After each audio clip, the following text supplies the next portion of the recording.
Hey everyone, it's Corky, and today I'm going to show you how I transfer my Hoyas from soil to LECA. This is Hoya Multiflora, and it's in its original pot from Gardino's nursery. This is an overview of how I generally do this. I'm not saying this is the best way or the only way, but I think it's working pretty well for me so far, so I just want to go ahead and show you for reference when I'm mentioning how I do things on Instagram and YouTube. Okay, I'm going to go ahead and unpot this Hoya Multiflora and see what the roots look like. I imagine it's doing fine because it's putting out new growth. I took a cutting of this plant. Sorry if this angle is terrible. So I chopped it right there, and then in response to that, it put out 2 new shoots on either side of that, and it flowered on both of those. So I think it's doing okay right now in the soil, but I just wanted to switch a plant to hydroton LECA and show you the process that I use. And I already have, since my cutting took just fine in LECA, I'm not concerned about switching this one and then not having it do well, because the cutting is already flowering and growing. So yeah, I don't know what I might just cut those off. I'm honestly tired of them leaking sap on everything. They're really pretty, but they're kind of messy too.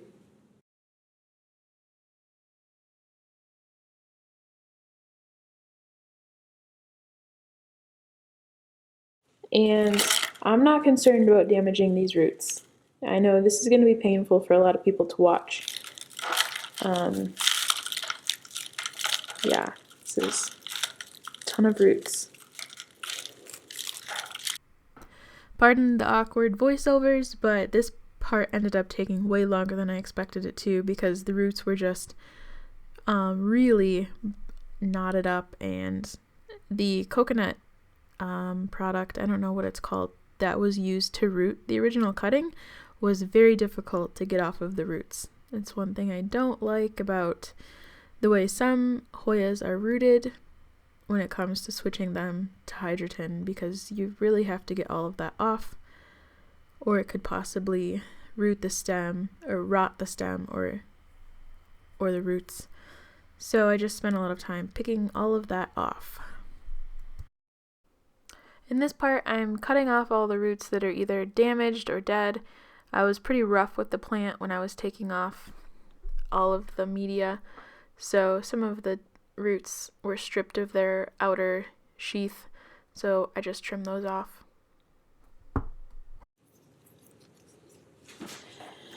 Okay, there's the final amount of roots that I'm going to leave on there. You could even trim more off. There's some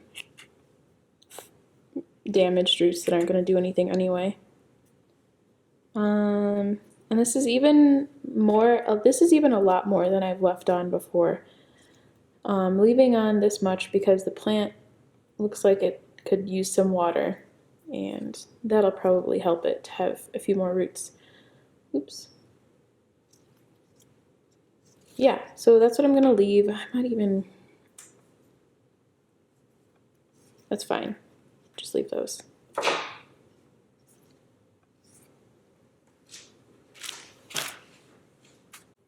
Okay, I'm back. I've got my hydroton, and I grabbed a clean nursery pot. It's actually the same size that the plant was originally in, and that'll work fine. And then here's my little saucer that it's going to go in to hold the water. So yeah, and I just wanted to show you again. So for the roots, I took off all of those roots. Don't get sentimental about that huge original root system that it had, because if you try to save all of that and you really carefully pick out all of the dirt and the soil, and then you want to try to get that in the hydroton, it's really hard to get the hydroton in the roots evenly. So what's going to happen is you're going to try to put this in the hydroton, and it's just going to have like a bunch of roots like mushed together, and then the LECA can't evenly moisten the roots because they're touching each other instead of touching the balls. And then you're going to have an uneven distribution of moisture on the roots. There's going to be some inside this clump that are dry, and then some that are staying too wet.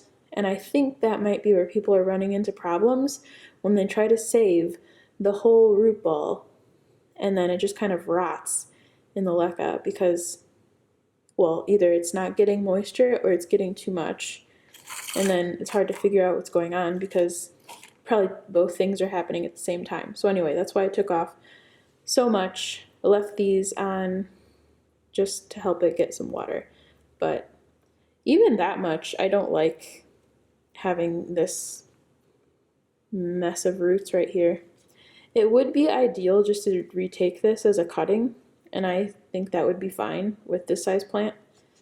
But I just wanted to show you how much I would leave in, and I think this is going to be safe. This is probably a safe amount of roots so that you don't have any issues. And I probably wouldn't leave too many more on than that. So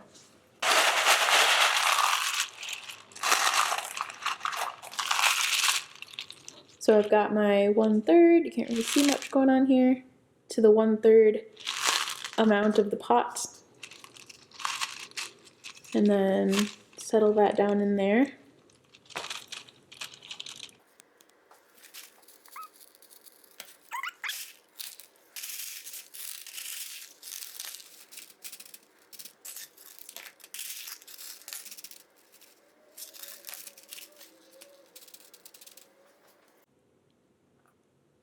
Okay, here's the plant in his final home. He's a little unstable because the root system is small, but give it a month or two, and then you'll try to wiggle the plant and it will be fine. So just set it somewhere where it's not going to get bumped or anything, and it'll do just fine. And I'm going to keep the water level to the top of my little reservoir for a while until the roots have some time to grow. And then once it's more established, I'm gonna let the reservoir dry out completely before I water it again. And we even spared the flowers. I was prepared to cut those off, actually, but there they are to live another day. There's the plant. Doing okay. Thanks for watching, guys. I'll be back again to talk about some more plants. If you've made it this far, thank you so much for watching. I hope that you were able to glean something useful from this video. Again, I'm not an expert on this. This is just what kind of works for me at the moment, so I just wanted to share this information. And stay tuned because we'll be back with more plant videos soon. Bye!